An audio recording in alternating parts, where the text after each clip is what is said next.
Before we begin this theory section of this course, I'm going to show one game in its entirety, which illustrates, I think, the special spirit of the King's Indian. This is an opening that's really unlike any other. It leads to much more complicated positions than other openings. And while the positions are often closed, the pieces don't clash so early in the same way as in other openings. There are less pawn exchanges, and the game becomes richer and richer as the game goes on. The play becomes extremely tactical, full of wild ideas, and often material means less than whose initiative is going first, whose attack is getting there first. To illustrate the special spirit of this opening, I'm going to show a game which is the game Francisco Perez versus Joaquim Durão from a tournament at Beverwijk 1961. This is one of just many masterpieces in the King's Indian. This opening produces masterpieces like no other, but this is the one I've chosen. Bishop g5. This is not a very common move. We'll cover it in the DVD, but not a very common move. Normally bishop e2 is played first. This gives black a few other options. Black played c5, striking at the long diagonal. d5, h6, bishop h4, queen a5. Black threatens knight takes e4, and after queen to d2, g5, bishop g3, knight h5. So black has hunted down the bishop on g3, trying to trade off this bishop, leaving this bishop on g7 with no opposite number. This bishop often, King's Indian players have a special fondness for this bishop. This is the lifeblood of the King's Indian.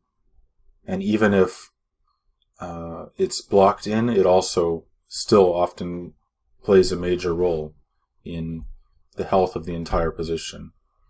So here white's dark squares are going to feel the pressure. Of course, at the same time, black weakens his kingside by moving these pawns and moving the knight to the side of the board. Bishop d3, knight to d7, knight g to e2, knight e5, castles, and now knight g6. Seems like a very exotic maneuver by the knight, going from b8 to g6. The goal is to cover these key e5 and f4 squares. Achieving control over those squares will give black a very strong blockade in the center, great play on the dark squares. White played f4, and now came knight takes g3. So black removes the bishop, finally, now that white is trying to break through on f4, and he does it in a way that, while white recaptures, strengthens white's control over the f4 and e5 squares, but at the same time, black is preparing counterplay, which we'll see in the game, utilizing the fact that the white king is not so safe. And while it may not seem that it's open to the rest of the board, the h-file, however, the doubling of white's g-pawns actually is a major factor in weakening the white's king position. Of course, it was also possible to take on f4 with the pawn and trade everything on f4 and simply protect f7 with the rook. And here black has great play on the dark squares. This would have been simpler. Black's h-pawn is, of course, weak, but it's not going to be easy to capture that. Black will prepare to castle queenside. This bishop on g7 is really a monster here, coming to d4 or e5 with great effect. But black chose to take on g3. H takes g3, bishop g4, and here white played e5. Typical pawn sacrifice, known as a sealer sweeper. If black takes on e5, then comes f5. The knight's forced to the very passive square f8, and white gets e4 for his knight. Meanwhile, black has blocked e5 for his own pieces. So black didn't take the pawn sacrifice and instead castled queenside. Very unusual thing to see, actually, in the King's Indian, black castling queenside. But there are many unusual things that can happen in the King's Indian. And here we see them all in this game practically. So white played out a3. So he prepares to play b4 and try to open lines against the black king. And black continued with h5, going for his own play. Rook f to b1, and now e6. So black's putting some pressure in the center, and in particular he wants to force a decision with the e5 square and finally open up his dark squared bishop where it will have its say. So by doing this, he's planning to take and not allow f5 as we saw earlier. White played b4, and here queen b6, which might seem surprising because the queen could have gone to a6 immediately, but in fact Dural wanted to draw the white knights away from the kingside to speed up black's own attack, and in particular to draw one of the knights away from controlling d4. So he first played queen b6, threatening the discovered check. C takes b4. White played knight a4, and now queen a6. Attacking the knight, white played knight e to c3. So while he's moved his knights over, black has also gained a tempo, and black has deprived the white kingside of some defenders. Now black takes on e5, planning to awaken this very strong bishop on g7. B takes c5, e takes f4, c6. So this is just an incredibly lopsided position, which almost looks like the pieces were just thrown on the board. Somehow the King's Indian seems to generate these kinds of positions. Both kings are under attack, and material will take it will be a secondary consideration to the initiative, which will be the most important thing. Black now took on c6, which was a mistake, actually. He should have checked on d4, and after king h1, h4, and the play becomes very complicated, with almost unlimited possibilities. Instead, black took on c6, planning his king's flight, which we'll be seeing, but objectively speaking, it was probably not the most accurate. White played now c5. It's strange, but there's no way really to checkmate the black king. The king can easily escape, but the queen can be trapped. White played c5, queen a5. Queen was under attack, and now queen to b2. Bishop d4 check, and here white made a very important decision. He decided to run his king away as well, rather than having him trapped on the h-file. But this proved to be the wrong decision, as black's attack actually was faster after king f1. White should have gone with his king to the h-file, so that here, when black plays h4, at some point white will be able to take on f4, keeping the h-file closed just long enough. And of course, if black takes on g3, the king can go back and stay on the h-file, and black will still have to take many moves before the h-file is opened. And furthermore, when it does, g2 will become available to the white king. The game would be complicated, but analysis shows that black is worse there. White played king f1, and now, of course, checkmate is threatened, queen b7, so black played king to d7, running the king away. Queen b7 check, king e8, and here white made another error, once again, very understandable. He took the pawn on c6 with check. Well, of course, a very tempting move, and also the black queen will be trapped next. But as it turns out, white should have played first bishop takes g6, removing this knight first, and only then, after f takes g6, taken on c6.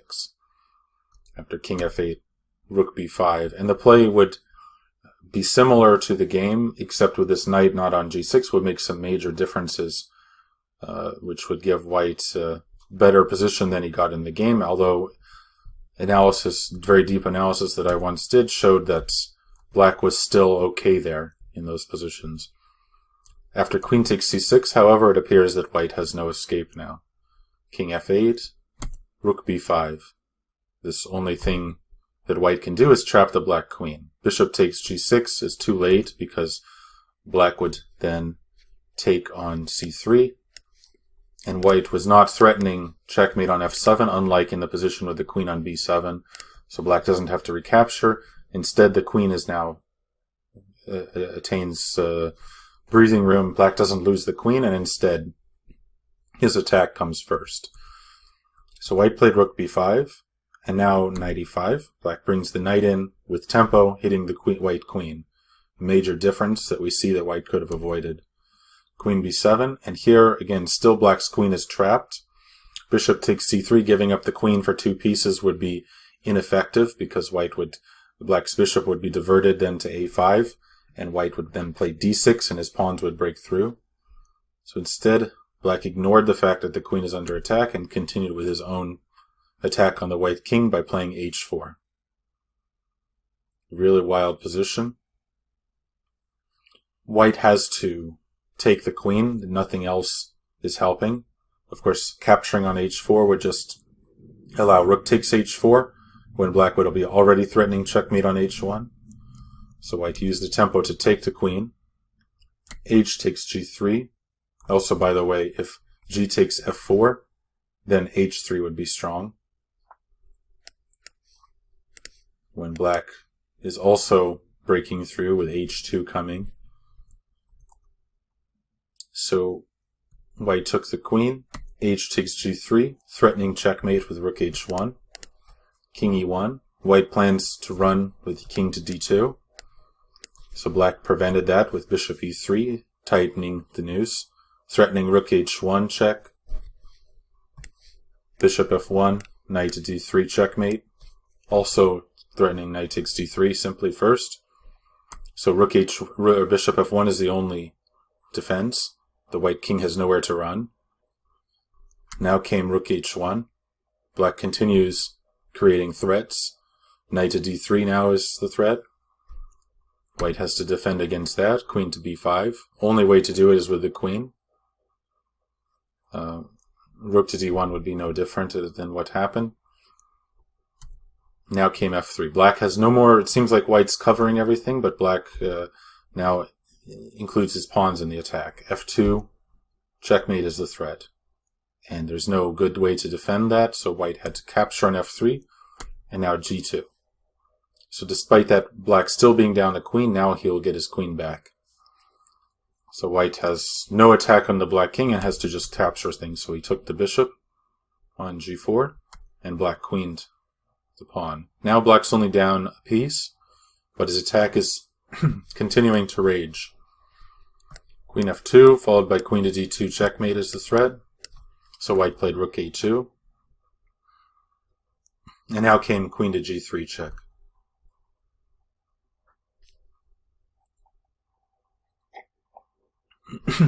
It's not quite a blemish on the game. Black's still winning after this, but there was a quicker win with knight f3, meeting king to d1 with knight to d4. When the queen is under attack, and black's also threatening queen takes f1. Even after the queen trade, it's still checkmate because the black knight and bishop are coordinating perfectly to cover all of the white king's escape squares on the second rank. That would end the game immediately, but black's method was also sufficient and very aesthetic in the end. Queen g3, king d1, queen f3 check, king c2, rook takes f1. So black has got back his material. After all of that, despite all these changes in material balance, it's actually exactly equal material. And black's the one with the attack. So of course here, black would like to take the pawn on d5 if given the chance. White certainly can't take on e6, allowing black's rook on d8 also into the attack, so white played d6. But now came knight to c6. Very nice move, which brings the knight to a very strong square d4, and of course is threatening a fork in the meantime. So white played king to b2, moving the king out of the way. Now came rook f2, king a1, queen h1 check. Now white's pieces are all forced into pins. Knight to b1, bishop d4 check, knight to b2, and finally rook f1. And here white resigned, of course, still with even material. His pieces are all pinned and can't move. Mate is threatened on b1. The rook is also hanging. if the queen were to defend by queen b3, d3, so white resigned.